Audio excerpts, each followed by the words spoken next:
Hello and welcome to Life in the Weeds. My name is Alex Belew and I'm the host of this podcast. Today's episode, we sit down with Laurence Faber and Emily Williams. Together, this dynamic duo have created Lesser Babka and Hi Baby in Knoxville. These people are cranking out some fantastic Jewish pastries. Their stuff is amazing. They are amazing, incredibly kind and humble human beings. Laurence was the pastry chef at Blackberry Farm for a long time. He makes some amazingly beautiful desserts. Emily is going to be killing it in the front of the house. Check out this episode with Lesser Babka.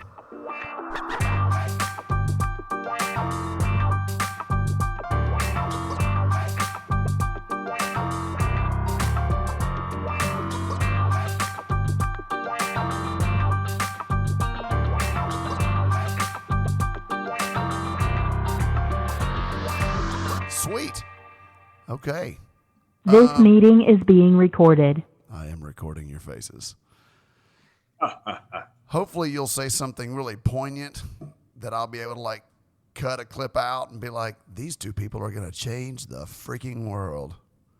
That was a good movie announcer voice. I've been working on it. I really like the one man, one taco, no beans. He's on a mission. That's good. Ryan Reynolds is Nacho Man. I don't know. I feel like that could be, if that guy ever dies or, whatever, I could just fill in. You had a side gig for sure. I do have a radio voice. I had a better radio voice before I had vocal surgery in 2012. It was just always down here. It was very weird. Oh, yeah. It was kind of scary, honestly. I can talk a little higher, but it's just not natural at all. So y'all are going rafting? Yes, we're going to go to the River Rat, which is tubing on the little tubing. river. Yeah. I've never gone tubing down a river. It's you're how missing we out. have gone through lots of difficult conversations. That's how Really? that's how Lesser Babka and Hi Baby were conceived, actually. No Yeah. kidding. On the river. On the river. And so it's called River Rat. And we already got splash passes. That's like a season pass. It's like $50, unlimited tubing for the whole summer. That's So you super go- cheap. Yeah, you get a tube, you fill up a bottle with some kind of margarita or something, Right. and then you get on the tubes and you just go down. And you conceptualize business ideas. That's amazing. The best conversations happen when you're Drunk worn on out a tube.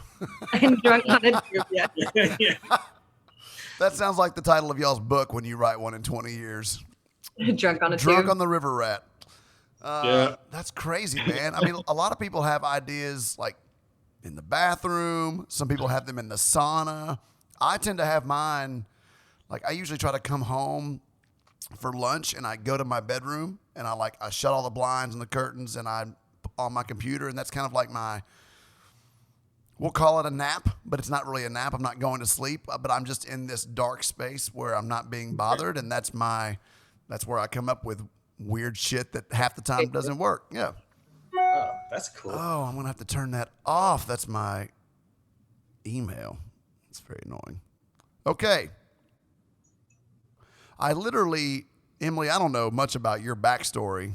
I really don't know much about yours, Laurence, other than obviously pastry chef at the illustrious barn. But I feel like I love the fact that, first of all, you two found each other and you're both interested in making Jewish pastries, which is it's pretty random, right?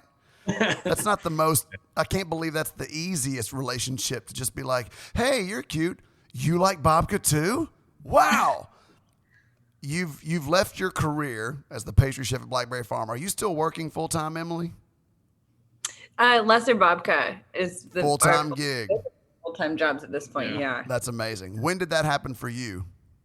We had to get scrappy during the pandemic. Yeah. So my background is in front of house. I mean, my first job was at Altruda's Italian restaurant in Cedar Bluff. It was the worst host that ever went through that restaurant. I still to this day, I guarantee it. And I've been working front of house for a solid 10 years. I worked my way through college, of course. But I don't know, when you're clocking into a serving shift and it's more fun than everything you're doing at school, and you just kind of fall in love with it. That's where we ended up. And so when the pandemic hit, we had started dating and we had to get scrappy for money. And that's how Lesser Babka happened. So it was just born out of a need for cash.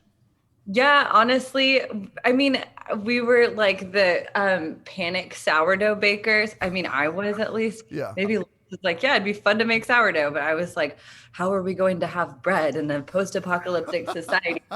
So I started getting obsessed with sourdough with Laurence's guidance. And then Laurence would make these amazing Israeli feasts for dinner all the time. And we needed bread to go with it. So like pita and babka was just born out of that. Unfortunately, like the real story is we were watching Seinfeld and the Lesser Babka episode came on, and it was relevant. It was right around the time for Black Lives Matter movement, which is very serious. But there's that in the same episode, he's like, look to the cookie, the black and white Black cookie. and white cookie, yeah. Yeah. So I guess I'd revisited that and I was like, damn, I've never tried a babka.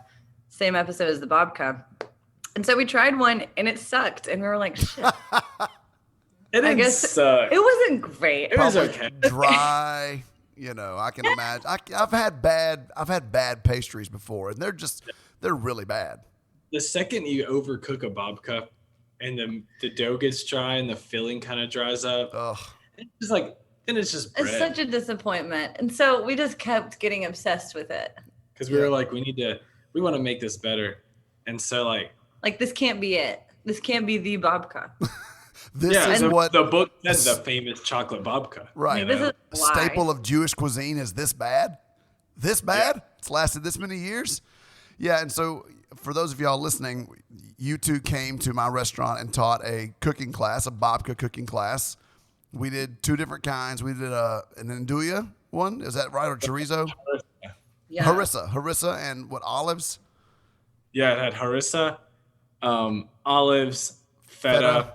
Attar, chopped parsley, cilantro, and that's it. Yeah. Yeah. And the other one was a sweeter one, right? Yeah, and then we did the cinnamon, Yeah. which is like brown sugar, cream cheese, cinnamon. Yeah, it's Yummy. literally like injected with. Ooh, Oh, hello. Somebody wants to order a babka. Yeah.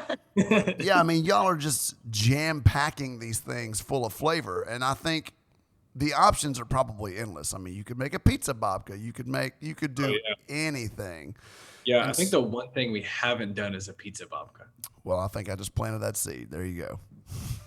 That's the beauty of the babka. The possibilities are endless. Endless, yeah. I feel like it took serious cojones though to leave a job that was A, very prestigious, but B, guaranteeing you a paycheck, to now y'all probably had to buy some equipment, bring it into the house, because your one little 4-quart KitchenAid stand mixer was probably not going to work for a very long time.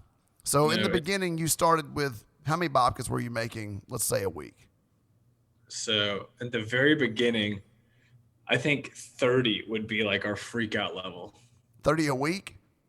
30 a week. Well, like we would kind of just do it on the weekends. Right. So it'd be like, 30 a day for like our first couple weeks. And this is like August of last year. Right. Yeah, we're about a year in at this point. Yeah. October. Yes. October is its birthday. Yeah. So yeah, almost not even a full year of the babka. But yeah, because our oven can only fit 10 at a time. So we were having to like do 3 rounds. And then I think our first big babka day was like 60 babkas at once. And just trying to figure out how to like proof them at the same time when you can bake 10 babkas in 1 hour. So if you're doing 60 babkas, that's 6 hours of baking, which is like a freaking long time, right? Yeah. Right.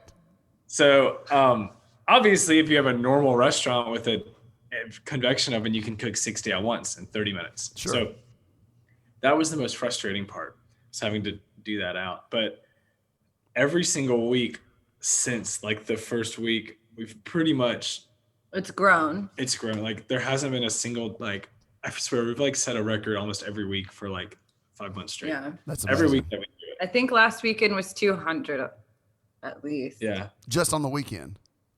Yeah. It's That's like amazing. 200, and then we added Jerusalem bagels. I've seen those. Those look fantastic. Yeah. It's Yeah. like so many sesame seeds on there. It's amazing. Oh, our house is covered. Yeah, those are some tricky little boogers to get up. Oh my gosh. yeah. Even a It's- vacuum doesn't do it. Yeah. That's awesome. And I saw at one point you had like a refrigerator in your living room. Was that did that happen at one point? Oh, it's in Yeah, our it guest is. bedroom. So we love it. sold our bed, our guest bed, and then instead of it, put a Peloton in there to try to stay in shape, Right. and bought a new fridge. That's what In everybody. shape, we mean sane. Right. Yeah, that's what everybody's guest bedroom looks like. A fridge and a Peloton. Yeah, exactly. Most people would have alcoholic beverages in that refrigerator. You've got babka. Yes, and like on the like last week, like every single square inch of it was full, and it's like one of those like convertible freezer fridges where it's like 6 rows. You can fit a whole sheet tray in it. Oh, wow. Like a full-size sheet tray. That's amazing. Yeah, it's giant, and it's full to the brim on the weekend. It's like it's not manageable. It's That's horrible. amazing. That's great, though. That's a great problem to have. Yeah, so we kind of grew out of our home oven, so now we're going to a local pizzeria. It's called Adopo, and they're like our best friends in town. So they have pizza deck ovens in the back to do like New York style pizzas. Yep. And we just throw our babkas in there. Does it take And- less time since it's or do you just manage the temperature difference, or is it faster? It's It's about the same. about the same, yeah, Yeah. because there's no fan, and it's Okay. like this deck oven that usually is at like 800 degrees, Right. Super hot. now 325. So I think the oven doesn't really know what's going on. Why am I But so we can cold? We can bake 40 at once. and That's so that amazing. makes it so Yeah. much easier. Yeah, and I saw that you're also doing pop-ups there now, like pop-up dinners, full-blown, Yeah. like Israeli style. Go into that a little bit. Emily, are you helping with that? Are you doing kind of front of house management, serving? What are you doing? Are you cooking with that? What's the deal? God. I wouldn't call it management. I would call it showing up and hanging out with guests. I'm just talking to people. It's a lot of fun. Yeah, I guess I fit naturally on the front of house. That's where I feel like my sweet spot is. And Laurence is taking control of back of the house. I mean, I do pick a lot of cilantro. She picks the herbs. That's generally what a stage would do somewhere. I'm just gonna have you over in the corner picking mint leaves for a good 4 hours. Because like the good thing about Adopo is, well, the owners, Brian and Jess, are like the nicest people in the world, best business owners. It's not just like we take over the restaurant and do everything ourselves. It's like a real collaboration. So Are they still Instead- running their restaurant with their menu, and then you're adding in some items of your own? well, yeah. So actually what we're going to do this time is they're going to do their restaurant in the front and we're going to do our restaurant in the back. So they have Very two rooms. cool. Yeah. And then for our pita that we use their same like pizza dough, and they do something special to it. Like it's already sourdough fully, and they're going to do like another like cold ferment overnight. And then like, he's like working on this pita dough and trying to make it better and better. So the thing is, I get to cook all this food and not worry about pita, which is like one of the, the biggest part of it. Sure. And So just to like be a chef and not worry about dough, which is like, we all know like your day revolves around the mixing of the dough, the resting, the proofing. It's so temperamental with so many different environmental things. Yeah. Humidity, temperature, all that stuff matters. And if it's sourdough, it's like, I would never do that. That's too hard for me. But with Brian, like he's like, yep, we're going to do it. So he makes pita. I don't have to worry about it. I just take care of all like the food and the dessert. So it's pretty cool. We really lucked out. And then with setting up the pop-ups, they help out like with the resi and booking people. And then at the end of the day, it's like, I don't know. They really make it easy on us, which is cool. they've been infinitely generous. And I think it comes from a place of wanting to watch the community grow and succeed. Yeah. Which is awesome. It's really rare to have people that not only cheer you on, but help you get there. And they're not worried about competition. It's not about that. It's about, I want to see you get somewhere. And that's a very rare quality, especially in our industry, because everything feels like competition. Like, oh God, we got a new restaurant that's opening up. Oh, we gotta up our game so they don't steal our business. And instead of cheering each other on, and I think the Nashville food industry does a really good job of being that neighborhood community where they're like, hey, we're closed tonight. We're going to go support our friends at 210 Jack or Butcher and B or whatever. But there's other communities that are like, if that restaurant burns down, we're having BOGO appetizers, like instead of saying, let's help them out, let's capitalize on them being closed. And that's just not the way it should be. So I think it's awesome that y'all have found these two people that are helping you manage it. I mean, pop-ups can be a dumpster fire. And that's how I really started my brand, was going to a business that was closed on Sunday. Hey, do you mind if I use your space to host 30 people? And then I'm like creating an Eventbrite page, and it feels so unprofessional. But for people to be able to go onto Resi, come into this place that's got like decked out and ready to go, that's an amazing opportunity for some growth right there. Yeah. And not to mention using their service staff. Oh, that's amazing as well. Yeah, it's like we're keeping their restaurant packed too. All the service staff is, helping out, and because their check average is a little bit lower than what we're charging, the tips are even higher. So everybody wins. It seems to be a good win-win. Yeah, that's amazing. That's amazing. And with just touching back on how cutthroat the industry can be. I think what people forget a lot of the times is that a rising tide lifts all ships. Absolutely.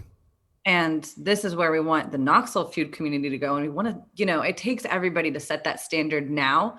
So as Knoxville grows, we see a really strong community as a base. Yeah. And can just expand and grow on that instead of just Knoxville doesn't have we have a community of restaurants, and we all, love each other. And we're all nice to each other, and it's really tight, but it just doesn't have anywhere near the numbers that like the Nashville area has. Right.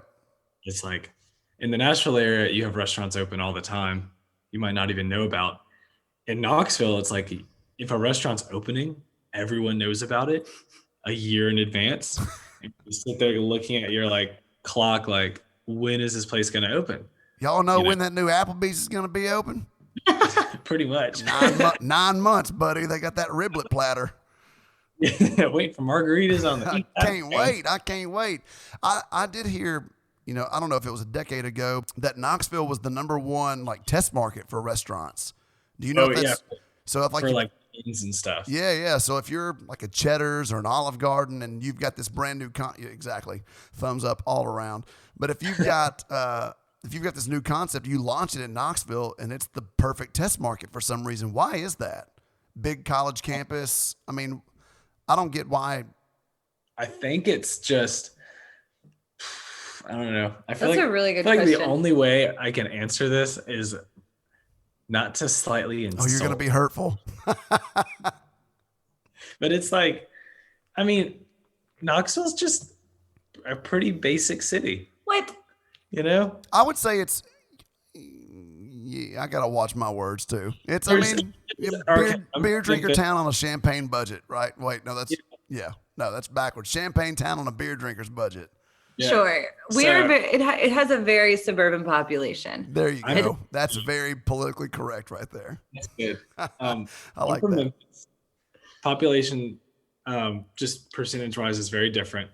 There's just way more ethnic minorities in Memphis too than Knoxville. Right. So I grew up on the street where I lived.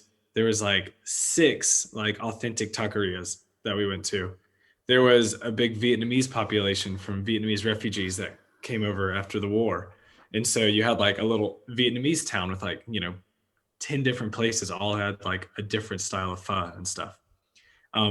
Tons of Chinese food, Thai food, and not to mention just the soul food in Memphis, and the barbecue is like, Yeah, you don't think about those other communities in Memphis, though. You think of barbecue when you think of Memphis. yeah. And so like I grew up with all that stuff, and then I come to Knoxville and I have to like search out the taqueria. Red Like, Lobster. like, yeah. Which And so luckily we live right in between, somehow I ended up in between like the two taquerias in Knoxville. That's like amazing. a 0.25 mile radius. Yeah. Both sides of us are the best taquerias in town. But Logan's Roadhouse, Oh, yeah. Applebee's, Red Lobster, Hooters, these places are packed. Every night. Stop. Murfreesboro is very similar to that. Like, everybody here wants, new local options that are cool and hip and this and that, but they don't want to pay the prices for them because it's not going to be as cheap as Logan's, Red Lobster, and Applebee's. The pricing's just not the same. The margins aren't the same. And, you come here and we've got a Slim and Husky's opening here, which is a pretty awesome pizza joint from Nashville. And people saw the menu and they were like, dang, $13 for a piece of pizza. And you're like, do you want cool or do you want the same? But then those people still go to Texas Roadhouse and Longhorn every night. It's like nothing's ever going to thrive here if we keep doing this. I mean, a bloomin' onion is great, right? It's great. How much does a bloomin' onion cost? I would say it's $10 for a one. I don't know. I haven't eaten it out back in like 20 years, but are you Googling it right now? Oh, I am. I bet it's $10 for an onion. One onion costs like 20 cents. Exactly. When you buy Exactly. They're dipping it in some breading and $99. $8.99. $9 for an onion and flour. Yeah, but also it's a pretty filling onion too. It's huge. It's big. It's also, you should look up the nutrients for that. It's terrible for I'll you. pass. Terrible Probably for over you. 1,000 calories or something. It's very bad. I would imagine there is not a lot of competition in your market space in your area. Yeah. It's mild. So like the downtown area and like the old city, which is like where Adopo is and like other It's the cool part of town. Yeah, is like you have the same customers all the time because it's such a tight-knit community that at Adopo, like they have weekly regulars, like It's every like single Cheers. week, twice a week. Yeah, like we've probably been to Adopo like, Every 100, week. 200 times or something. Oh my God. Over like 5 years, like a lot. Yeah. Hope y'all get And- frequent flyer miles. Oh, only in the beginning. After a while, I was like, all right, enough with the free gelato. I was like, these guys come. We know you're coming back no matter what, so it's all good. And I don't want to dismiss like the competition in Knoxville is mild because it's like we don't take it seriously. That's not what I'm saying. I'm saying it goes back to everybody wants to see each other succeed. So Yeah. like nobody feels like competition. Like everybody's like, what do you need? What can we do for you? How can we help you? Yeah. I just think And in terms of your cuisine that you're doing, it's probably Oh, a yeah. very small number. Yeah. As far as the market is concerned, there's very little Israeli and Arab food, unfortunately. Well, there's like fast casuals, but there's no dinner option for that. People making like euros is about as close as we get here in Murfreesboro, and we got 300,000 people in this county. Your food, Yeah, we have a couple different falafel places, which is cool, and one of them was actually started by a Syrian refugee. Like, so it's legit. 8 years ago. Yeah. Yeah. And like they won, Square, like Yeah. the credit card. Yeah. They won like friendliest business of the year or something. That's in amazing. America, it's a badass story. I mean, he came over during the migrant crisis, I believe. I don't want to speak for him, but he started from scratch and learned English and built the falafel Euro empire in town, and it's awesome to see. And his business model is inclusive of everybody. That's awesome. Yeah. I think we have a guy here. We have one guy here that did that, and he ran his business for like 10 years, and the whole purpose of it was to raise enough money to bring his family to America. And he finally did it.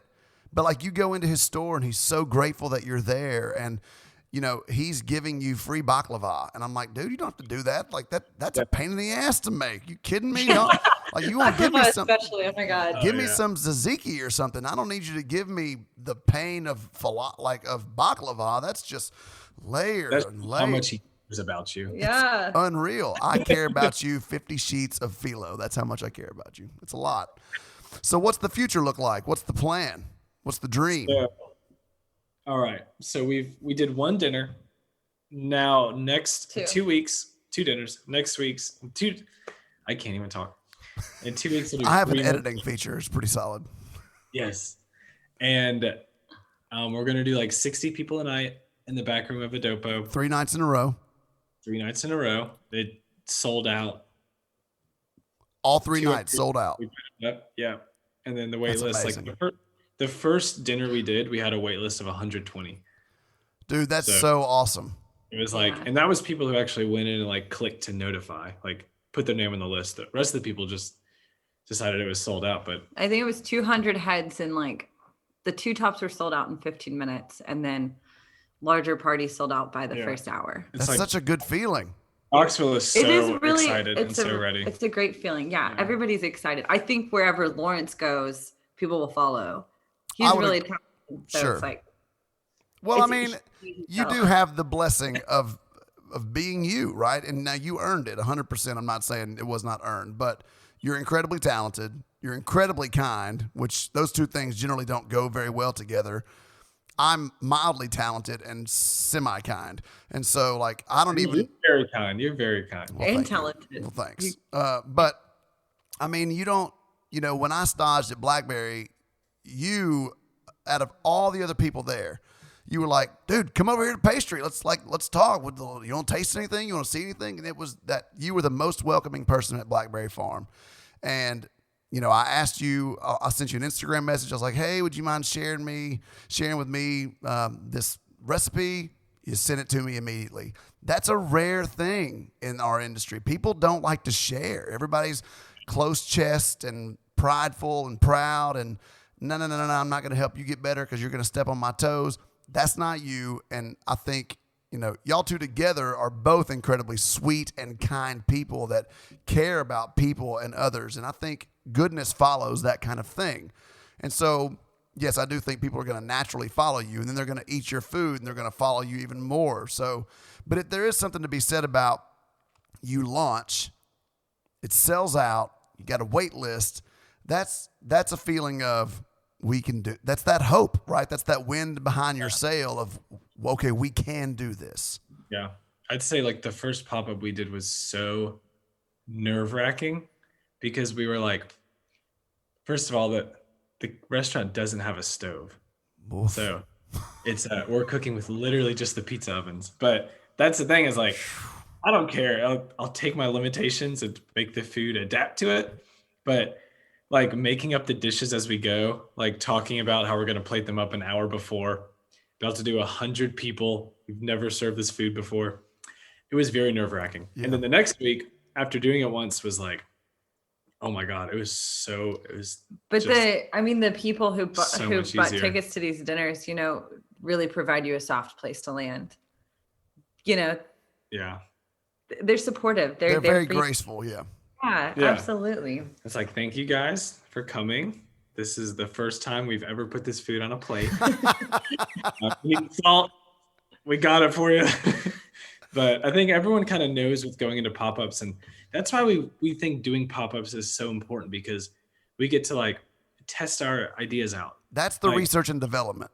Yeah. Oh, absolutely. Like imagining opening a restaurant with never having done a pop-up, never having really cooked the food for 100 strangers. Terrifying. That is the craziest thing I could ever think of doing. And so by the time we open, so hopefully we'll open the restaurant next year, early summer. We will probably have done over 30, 40 pop-ups. And I feel like then we'll finally understand our food and we'll be able to actually like really be behind what we're putting on the plate. Because I'd say my first couple of years as pastry chef at Blackberry, like it took me at least a year to know what I was doing. Yep. Then probably a year and a half in, I started like making the desserts I really liked. And around 2.5 years is when I feel like I hit my stride. And then I left like 6 months later. Really, once you finally figured it out. Yeah, that's when the pandemic hit. And I was like, oh shit. And being home so much and making babkas made me realize I wanted to focus on something I had more of a passion for. But I mean, you were super passionate about about your work at Blackberry Farm. I don't want to speak for you. For Down sure. to building something of your own. Yeah, there's something to be said for that. Yeah. I also think COVID offered a lot of people a different perspective, though. And, you know, you start to see how much you were working and how much you were giving to something else. And then I do think as humans, we can be passionate about multiple things, right? Like I can be passionate about this podcast. I've only done 10 of them, but I love sitting in front of people and talking to them and hearing their stories and cheering them on. I think that's the American dream, right? You're making freaking babkas from a refrigerator in your guest bedroom. That's badass. It is stupid. It is. It is. Yeah. And I love it. And I think to go back to the whole, like, this is the first time we've put this on a plate. People don't understand small business restaurants, the cost of doing research and development, and I'm using air quotes here. We don't have that built into our budget. I can't bring in a case of ducks and cook them all in 14 different techniques and put them with different sauces and plate them in different directions just to throw it away. I just can't do it. So you have to find a way to like feed people your art, like your research and development. And it's weird sometimes. It's terrifying because we would do menu changes and I would just be like, I hate the first week of menu change because I've got all these things in my head, and then you put it on a plate, and the first 2 plates go out, and you're like, that looks like total shit. Yeah. And I'm just going out to people, I'm sorry. And you have to justify that to everyone that they're paying the same amount as someone will a week later who's going to get a different dish. With totally different sauces and garnishes, and it's going to look different. Yeah, it's just a cluster. It's terrible. Yeah. So one thing we've kind of tried to help ease that is with Lesser Babka, we started doing the bagels and the hummus and the labna to like perfect our hummus recipe before doing the pop-ups by having to make it, 300 times. Yep. And so the good thing is we got to make money from that, because the only way you can get good at making hummus is making it like every single day and trying out like 12 different brands of tahini. So just getting to like you said, not throw it in the trash. Oh, it's just so much money. Yeah. It really helps out like the business side of it. And let's just keep doing what we're doing. Yeah. Did you say the guy at the pizza shop was using pita as his pizza bread, as his pizza dough as well? No, his pizza dough is just sourdough. So it's just flour, water, and salt. Gotcha. So we don't add anything to it, but he changes the process of it and does a different weight and rolls it out instead of, stretching it. Right. And we do brush a little bit of like olive oil with garlic and like put some seeds on it and stuff. But it is his pizza dough.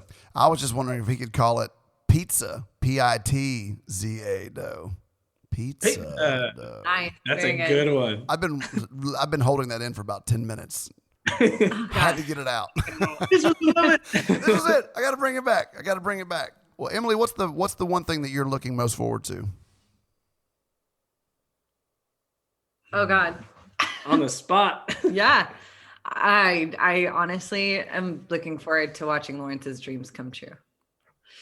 The plan. I'm not crying. You're crying. I'm crying. We're all crying.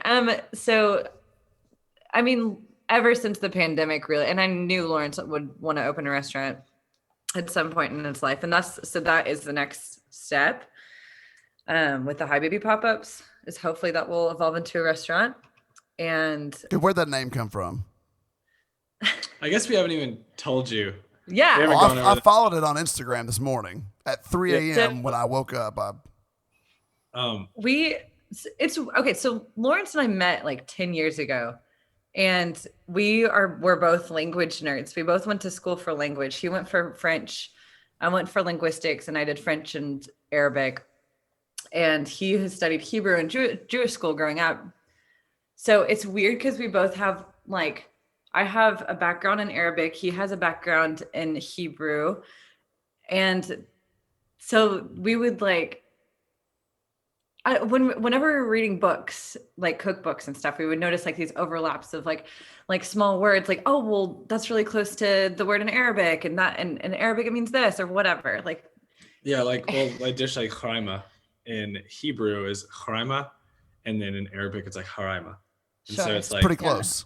yeah, there's like so many words that are like extremely close to each other. And especially in Israel, a lot of like the kids, like younger people, use Arabic as like slang. So like they talk to each other. They say like sababa, which means like cool. That's an Arabic word. Everybody calls each other habibi, which is like saying my love, my dear, my friend kind of thing. So like you can call your friend Habibi, like, hey Habibi, what's up?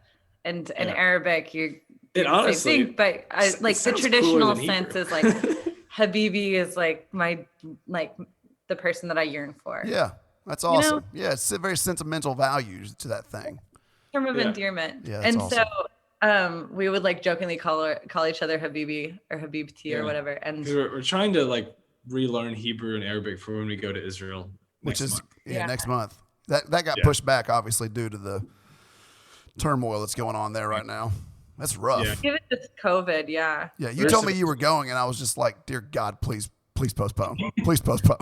Jeez. But one day last summer, when Hi Baby wasn't even a thing, I hear Laurence yell from the kitchen, like, Emily, I've got it. I'm like, what? Like, what do you have? Like, and he was like, Hi Baby. And I was like, what? Like, hi baby. And I was like, hi, I don't know. What are you talking about? Are we pregnant? I was like, are you telling me? Yeah. He was like, Habibi, hi baby. Like it's a play on words. Yeah. Habibi. I love it. That's awesome. And like, we didn't want to call the restaurant Habibi. There's like a million. If you search Habibi restaurant, it's like, there's like 3 in every city. Yeah. It's also a very common last name. So she actually has a friend whose last name is Habibi. It's Habib. Habib. Oh yeah, we do have a friend who's last name. And we didn't want to like call our restaurant their last name. I don't know. It's kind of it's all a little bit appropriating. So well, you've made it a little bit easier for the average Knoxvillian to understand it as well. Yeah, sure. And it shows that we're like it's just like a fun restaurant name. I think it's a great story. So on the logo, it says hi baby. And then underneath in Hebrew and Arabic is Habibi. Some people, like we actually had one person say like, hey, I love what you're doing, but you misspelled Habibi in English. You wrote hi baby. Oh my gosh. Actually, maybe edit that out in case that person. It's cute. But yeah, no, it's true. Oh, we're there. Like, thank you for bringing that to our attention. We're studying, we promise. Yeah. We'll work on that. Yeah. Yeah. It's kind of funny. I mean, I think in restaurant ownership, there's forever going to be explanation of something to someone. I mean, I'd walk up to one of my tables. They'd be like, are you Dallas? Like, no, my restaurant's named Dallas and Jane after my grandparents, right? When I worked at J. Alexander's, I'd be like, hey, my name's Alex. I'm going to be taking care of you tonight. Is this Alex salad named after you? Yes, that's why I'm working here as a server. Salad. The thing about that, you have to constantly explain things to people, which is why everything needs to have a good story. It needs to be intentional. Yes. Like you can't just be like call a restaurant hi baby because drew it out of a hat, right?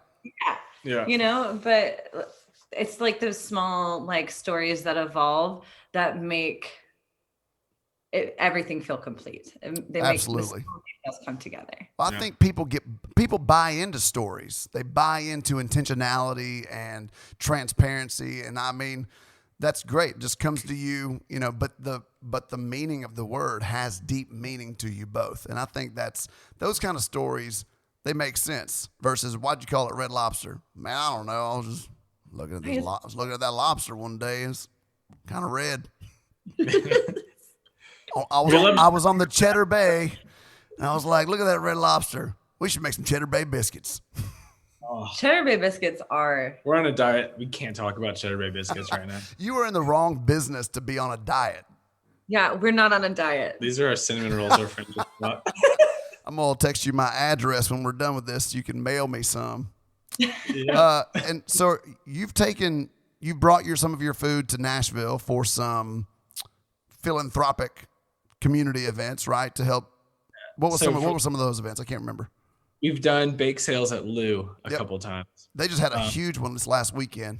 I know. We wanted to go, but we thought we would be in Israel. Yeah. So It's like Planned Parenthood bake sales. I think this last one was an ACLU bake sale. Yeah, it was for Pride Month. It was a huge, it's like 24 chefs that showed up and helped out. It's awesome. Yeah. it's awesome. Yeah, It's it was- really Talk about a restaurant / business in Knoxville that we feel like really does the same thing that Adopo is doing here and really supporting people. Lou has done an amazing job since like the first time we put Babkas on Instagram. They were like, when are you coming to Nashville? When are you coming to Nashville? Set up in our parking lot. Cheerleaders, Like, let's do it. immediate. We'll buy 20 from you, all this stuff. That's And amazing. like, just like you and Lou were the two people from Nashville that reached out and wanted to like bring us over there. So, yeah, I mean, thank you for that too. We had so much shoot. fun. My pleasure. It was awesome. I mean, I got to learn something which I love learning. If you would have told ninth grade me that, I would have been like, you're an idiot. Shut up. But now it's just, I just love to learn. And I think both of you are incredibly kind and giving, and you make wonderful food. You take excellent pictures of your food also, which I think that obviously helps sell the product. And, you know, it's aesthetically pleasing. You see it and you're like, God, how do I get that? I got to drive 3 hours to pick up a freaking bagel. Yeah. But like, you make me want to drive 3 hours to get a bagel and hummus. Like that's, we'll always have you. We'll give thanks.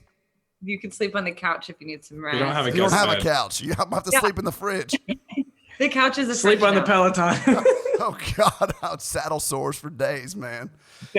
So what have been some of the major obstacles in getting this going?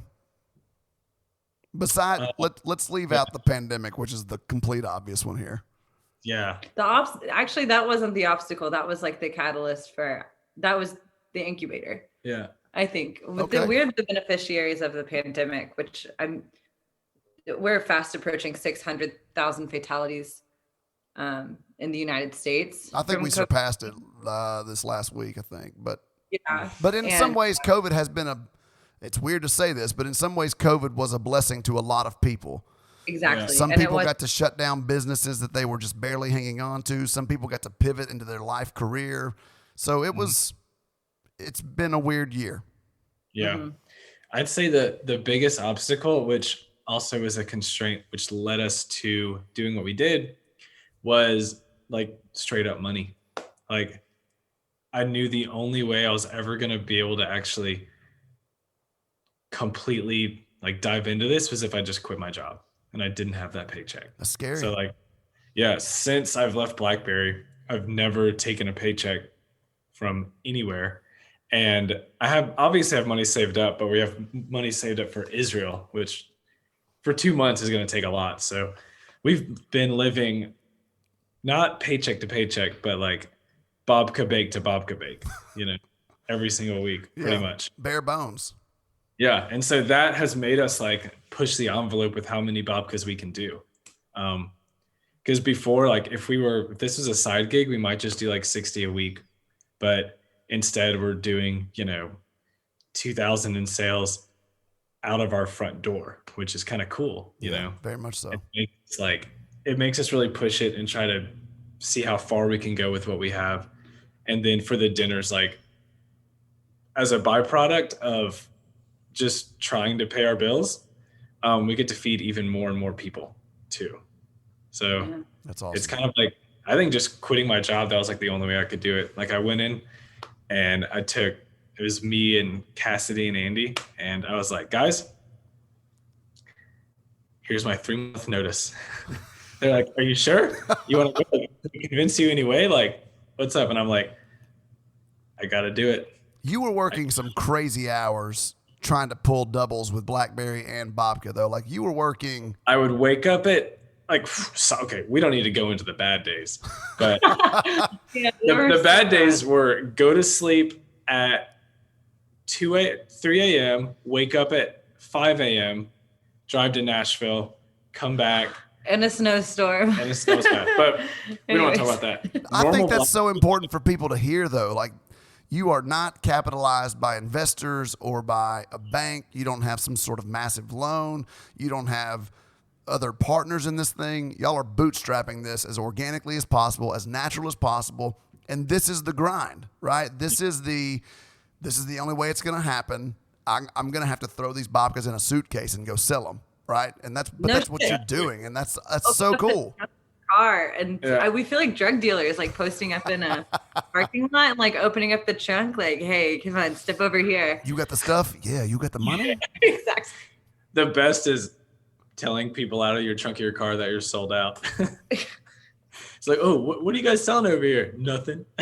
You a cop? We offer discounts if you a cop. Well, we sold out, bro. Yeah, that's awesome. That's crazy. It's so cool. It's so cool. Basically, like, I would wake up at 7 a.m., make fillings like cinnamon chocolate, all that stuff, go to work at 11. While I was at work, Emily would go to school because she was also a full-time student. That's what you were doing. You weren't working, you were in school. Yeah. I was trying to think, you were doing something. I knew you were doing something. Yeah. So she did that, would start rolling out babkas. I would come out at 11, help her roll them out and fill them. We'd go to bed at like 2, wake up at like 6 the next day. And so like we never turned on the TV for 6 months. Like there was no time for that, And then, quitting just helped a lot because it was like, we got to wake up and I now had 10 more hours in the day that, it's funny to say, like, I can devote that to babka now instead of like the job that was my dream to have. Sure. I was like, 16 years old. But you removed one stress and added another, though, right? Like, you removed the stress of dividing your time, but you also added the stress of, we ain't got no money. So this has got to work. Yeah. It's impressive. Yeah. And like, I honestly, the time I spent at BlackBerry, I would never change for anything. Like, it's the only job I've ever had, pretty much. Really? In the food industry. So I started there and I ended there, and then I'm going to open a restaurant with never having worked anywhere else. And I think BlackBerry is one of the only places that can happen because they give you so much freedom. It was like, as long as the dish tasted good and made sense with the story of BlackBerry, you could put it on the menu. I was hardly ever told no. And even like as a 21-year-old cook, I could still put dishes on the menu if the chef liked them. And like, there's really not that many places in the world where they let cooks put dishes on the menu. But they say they will. Yeah. Or if they do, they put them on the menu and then take all your credit and say it's their dish. Yep. Which, like, at the end of the day, the guest is going to think it's the chef's dish.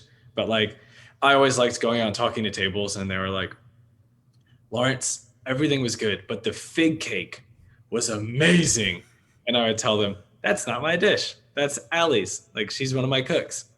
There's some humility in that, though. Yeah. And like, it's just so cool knowing that, like, a lot of times, like, people's favorite thing was made by, a line cook. Yep. Like, paid by the hour instead of like the big chef with the salary and stuff, You also get a lot more employee buy-in and retention when you start to give people the credit that they deserve, right? Yeah. Instead of hogging it all. Line cooks, like, my biggest thing is like, the more you can get someone emotionally invested in the food they're putting on the plate, the more they're going to care about it, the better it's going to taste, the more they're going to want to come into work.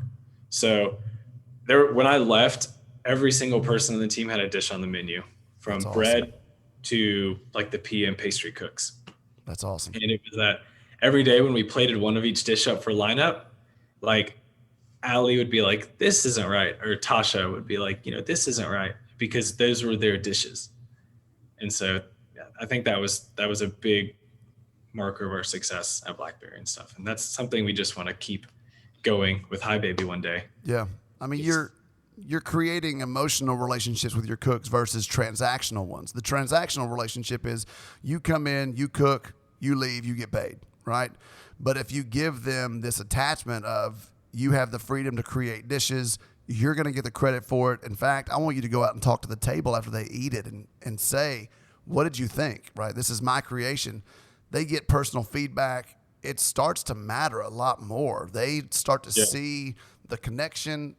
That's a big part of it, right? When you get to see and hear firsthand feedback from the guests, thought it was great, thought it was okay, could use this, you get to learn and grow a lot more as a cook and just an overall person in those moments. Yeah. Yeah, some people don't get to talk to guests for many, many years. Some people aren't very good at talking to guests. Yeah, but the best is when you take that cook and you throw them out in the dining room and you're like, hey, this table wants to talk to you. And they're like, what? Hello. It's very awkward. My name's John. You had my chicken? I've thrown a couple people out there and been like, you going to go out there and explain why this is burnt. It's like, I don't want to do it. All right. Do y'all have any morning routines, rituals, Peloton, coffee?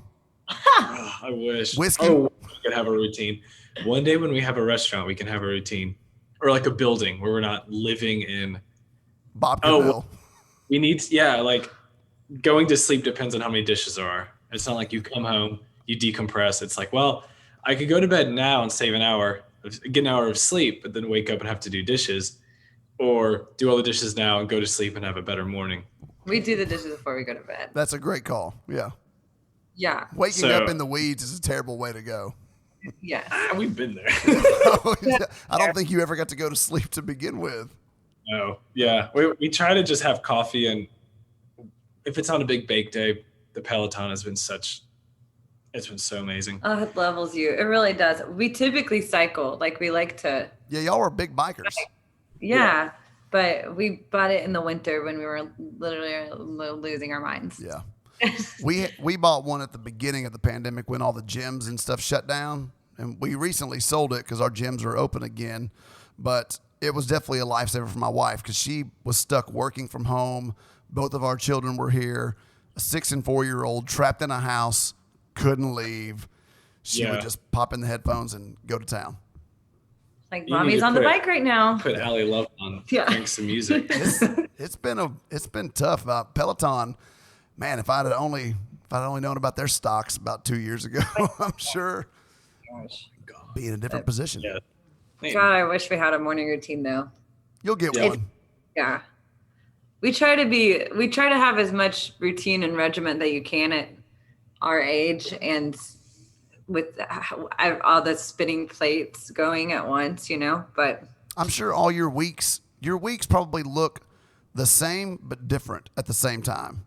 Every week. Yeah. And then we try to make time for our friends all the time. So sometimes we wake up and we've had too much wine the night before.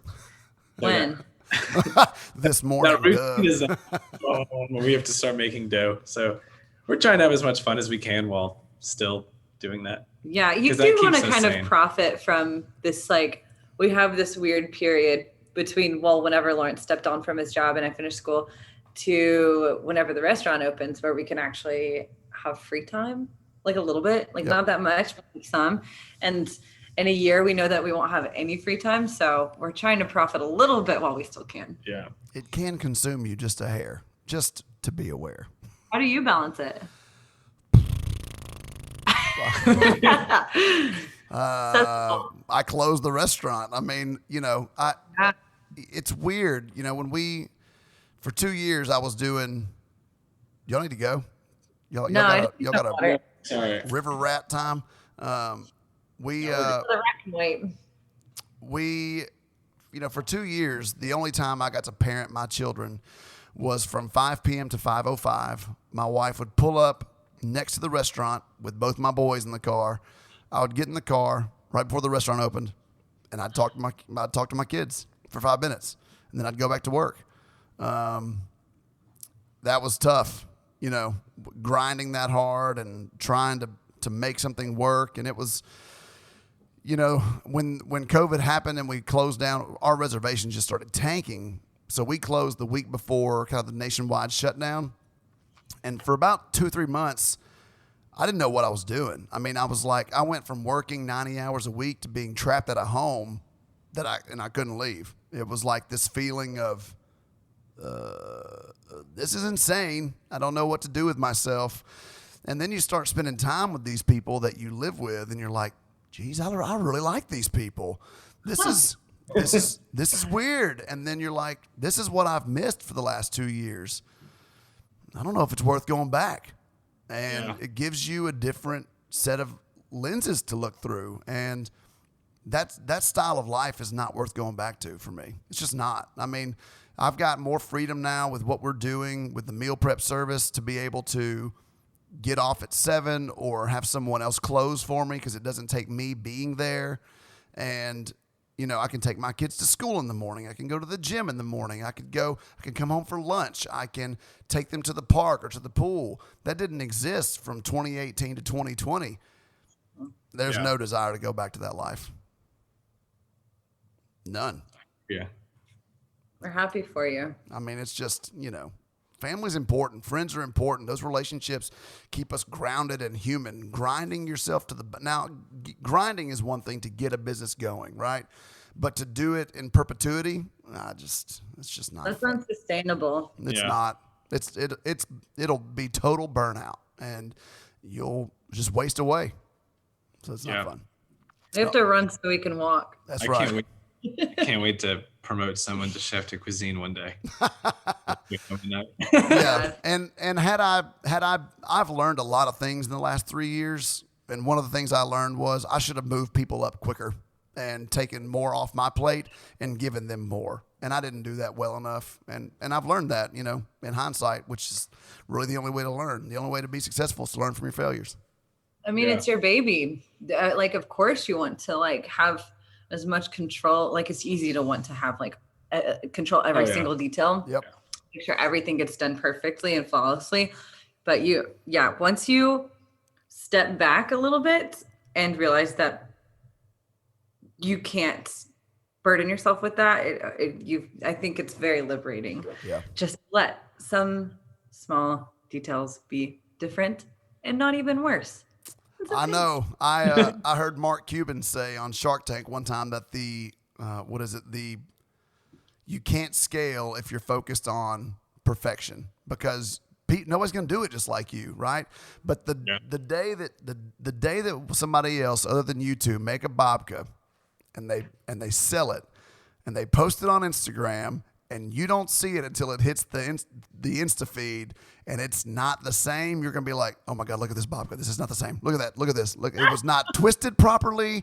Those nuts are not in the right spot. They used the wrong paper, and it'll just eat your brain. Well, yeah, I mean, no one's ever we've had friends help us roll out babkas, but no one's ever made a start to finish babka besides us so far. And I watched 15 people do it with you teaching them, and none of them looked right. So, but they all turned out pretty good, right? They did. They all tasted fantastic. They all had their own creative. They were all original. Yes. Which is what matters. All right, I want to know 3 things that you cannot live without. Do you want to go first? No. Why don't y'all go back and forth? Holy crap. Garlic. Okay. So definitely garlic. That's the most. Yeah, salt. Is one of your salt? Well, probably both of. I'll say 3 foods. You say 3 non-foods. Is that okay? Okay, sure. Garlic, salt, chili peppers. Okay, I like this. This is great. For our chili peppers. Yeah, dude, I like chili flakes. Any form of the chili I'm thing. I'm surprised that's what he would reach for. We put chili oil on everything. That's a chili pepper. You talking like crunchy chili oil? Yeah, so we make harissa like we had at babka, and then we make a second harissa with Calabrian chili peppers, and that is just like so much flavor. And then we have normal Calabrian chili oil in our fridge for pizza. And then we have Aleppo chili flakes. There's I love Aleppo. Which goes on avocado toast. Yeah. So we don't eat a dish in the house without chili on it. I guess we don't. No. Wait, what about lime juice? You got to have acid. Yeah. This is such a left turn from everyone else. I said, what are 3 things you can't live without? They go, family. Laurence goes, salt, garlic, and chili flakes. Well, I mean, look, we're in it together. I know she's going to help me open the restaurant, so she's here. I love her. Yeah, you're already here. I guess it's just goes without saying. Well, we're gonna eat the garlic and salt together. Like I'm not gonna cook it for myself. This is actually the answers that I've been looking for, though, because the family answer is, I feel like it's just there. You don't have to say it. Like, that's just duh. Yeah, family. We love each other. Yeah, My absolutely. answer is Laurence is cooking. Okay. Seriously. Do you know how nice it is to live with Laurence Faber over here? Did he cook for you when he worked at Blackberry? Oh, fuck. So he made me cook my own dinners. The But tragedy. He taught me my favorite dishes, like eggplant parm for when I'm feeling real dirty, and like some, I don't know. He taught me some of my favorite dishes, and I would make them when he was at work and think about them. Oh, gosh. And I'm like, God, Laurence would give me so much shit for doing this. If he could see the way I was like cooking this meal right now, he'd be offended. Anyway. It's probably best that he was at work. What are you doing to that eggplant? She would text me like, I'm making eggplant parm, and I'm like, send me a picture, and she's like, no. I'm like, Quickly Google I want to images. get out of you. No. Goes straight to Pinterest and finds the best looking one. Look at this thing. It's amazing. All right. Okay, so without Laurence is cooking, Wikipedia, I think, and then We get a lot out of Wikipedia. River Rat. Have you ever added anything to a Wikipedia page? Yeah, actually. Really? Yeah. That's so funny. Weird. Anyways. That's so funny. You would. I would just mess with people. I'd look up Tom Cruise, be like, Tom Cruise was the last Smurf to leave Smurfville. Just like something so stupid in there. Tom Cruise fan out there is just like, what's this guy doing? I'm never listening to this podcast again. I love Scientology. I think River Rat is something that Laurence couldn't live without either. Well, I mean, neither could Lesser Babka because it wouldn't exist. Yeah, it wouldn't exist. We wouldn't be able to feed ourselves. River Rat is the... It's your lifeblood. Yeah. Our dog's name is Riff Raff. Where is he? Riff Raff. Oh, I've seen him. He looks like Riff Raff. Yeah, so his name is Riff Raff. He's a wiry little fella. What breed is he? Yeah. Your guess is as good as ours. Yeah. He looks like Jack Russell mixed with a terrier. He's an interesting looking animal. Can I grab him really quick? Yeah, he's weird looking. Real It's quick. worth it. He's very cute, but I can't tell what he is really. I was really horrified watching him grow up, especially in his teenager phase where Super awkward. his ears were way bigger than his head. There he is. He's got a mohawk. Oh I'm so my sorry. goodness. Look at that fella. He's so cute. Isn't he weird? Need to put a little suavecito in there and just stick that bad boy straight up. I gotta take a picture of this. He's adorable. Sometimes we comb it down. We need So funny. be presentable. Yeah, if he needs, sometimes he looks like Trump though. You know. To come over. Oh God, that's funny. Y'all need to have some definite River Rat subtext on your menu somehow. I mean, Yeah, we need to give back to the rat. Yeah. Are there Stay on to it? is there like some specific language that they use? I mean, you don't want to call your bagel a tube or something, but I mean, it's I don't know. Smoky Mountain Tube. God, that sounds That sounds dirty. I don't know why. My brain went somewhere not healthy with that. All right. What are two things that y'all use every single day? This is a hard one. I mean, we make coffee every morning, but that's not fun. No, Yeah, it's is not that fun. one of them that's implied? No, I mean, a lot of people say their phone. I'm really thinking like, what are two things that you need that you use every single day to get the job that you have done? Communication. That's awesome. That's a great one right there. It's the rise and fall of businesses. Yeah. Yeah, we go on walks every day together. And that's like our meeting. That's our river rat without a tube. Yeah. That's And a so river rat without the river. That's we how we either have like a- connect and make yeah. sure that we're on the same page for It's the road whatever rat. in the next 24 hours or The road rat.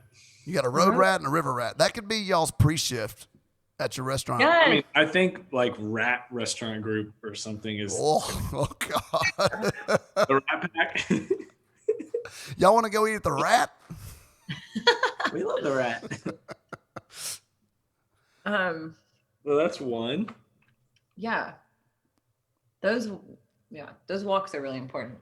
Yeah. Communication is a good one. I like that. Usually for like quarreling, a walk will iron that right out. Yeah. Are y'all good with confrontation to each other?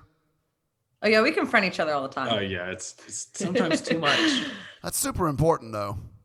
I mean, to be able to battle things out and know that you're safe enough to do that, and you can come out on the other side of it, and there's some trust, and that's a very important thing to be able to hash shit out with your partner.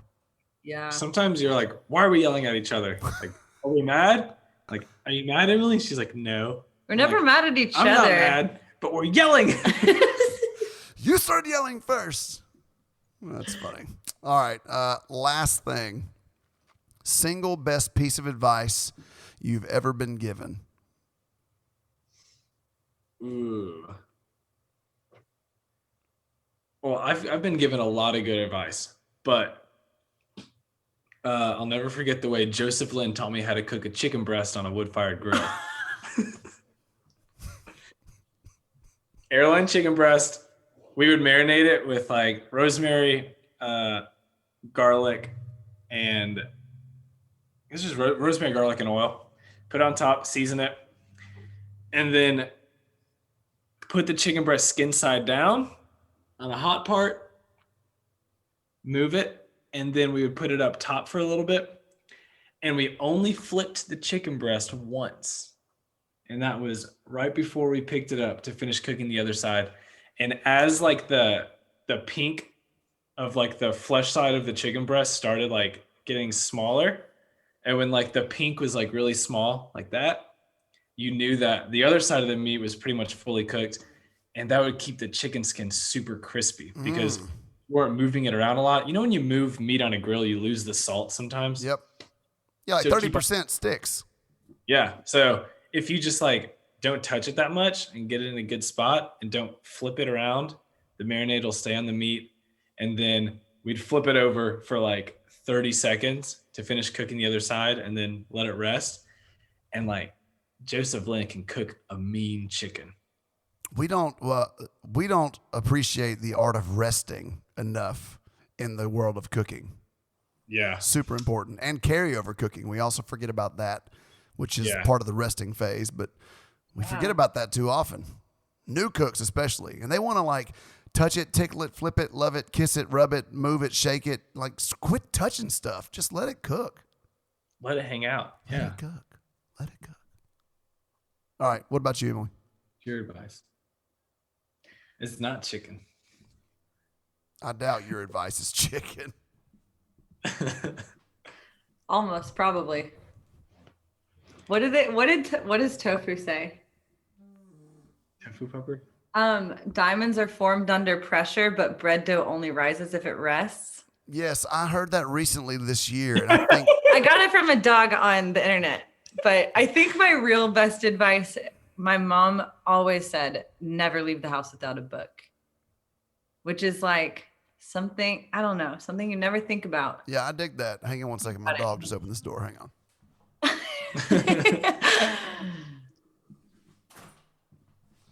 Got flies in the house. I like that. Never leave it. Well, you never know when you're going to need it, when you're going to get stuck somewhere, and when you're going to need to pass some time. And, you know, it's better than scrolling through the Instagram feed. Or have time to learn. You know what else? Mine wasn't really advice. Mine was, showing me a technique, but not going to bed angry with your partner. Don't get angry. Don't go to bed angry. Resolve anything before you go to sleep. Even if it's just like kissing goodnight. But not if you're drunk. Don't resolve it. Just leave it for It'll last forever if you try to do that. Yeah. If you've been drinking, you just go to bed. Pick it up in the morning. Yeah. Yeah. But yeah, I feel like you'll sleep better. You'll wake up in a better mood if you just resolve things before bed, and like we work with each other. We're with each other nonstop. That's hard. And so it's just super important to us to like start every day on a good foot if we can. Yeah. My wife would agree with this, and she's upstairs right now, but she hates conflict resolution. Like, she would just be mad and be fine being mad for 4 days, and we would just walk past each other in the hall, and like both of us would just look the other direction super awkwardly. You know, it's like intense and like intentional avoidance, and it's such a weird at some point you're like, how much longer are we gonna do this? This is getting really annoying now. Like, you're in the kitchen, so I can't be in the kitchen. You're in the bedroom, so I can't be in the bedroom. Can we just deal with this? And I'm very much like, I want to hash this thing out until we get it done. And if you don't, the next morning it's even worse. Like, because you just wake up with this air of tension, and it's like, oh God. And you both know, like, this is super awkward and weird. We should have just dealt with it, but I don't want to talk about it. Yeah, I think it's always important to walk away when you know that you're not going to do anything productive. Like, if nothing productive is going to come from a conversation, walk away, give it an hour, cool down, and then talk about it once you're more level-headed, because what you're experiencing in reality is probably very different than the reality that you're actually experiencing. Yeah, there's a reaction versus a response kind of a thing. Yeah, exactly. So, yeah, I think it's important to take time to be by yourself and cool down and really process what, like, if you're quarreling, that's a good That's why thing you go to do. But then you do have to meet up. And the road rat. I'll meet you on the rat. We're gonna talk it out. And I'm gonna call you an idiot, but I'm gonna also say I'm sorry, and that's important. It's important, and it's important to know how to apologize to somebody as well. You know.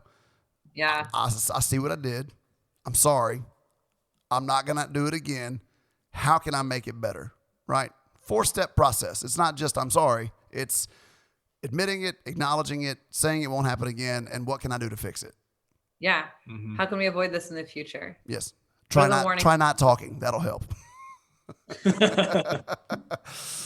Well, listen, man, I love y'all. Y'all are great. And I know that you have nothing but success in the future, and anything that I can do to help that will be a true pleasure. I miss your food because it's delicious, and enjoy the river rat. Hopefully you will conceptualize a brand new business while you're there today. Y'all go check out Lesser Babka and the American version, Hi Baby. Unfortunately, you can only get on the wait list, though, because y'all are sold out, which is awesome. Yeah. So, yeah, we're going to Israel for a couple months. I'm going to be careful. Months all over. We're going to be very careful. And when we get back, these pop-ups will be a much more regular thing. So, hopefully, yeah. I'm coming to one for sure. Yeah, John, don't worry. Awesome. Well, y'all have fun today. Be safe. It was a pleasure talking to you, and I'll see you soon. Hey, great talking to you too. Yeah. See y'all. Good. Y'all have fun. Bye, friends. All right, bye.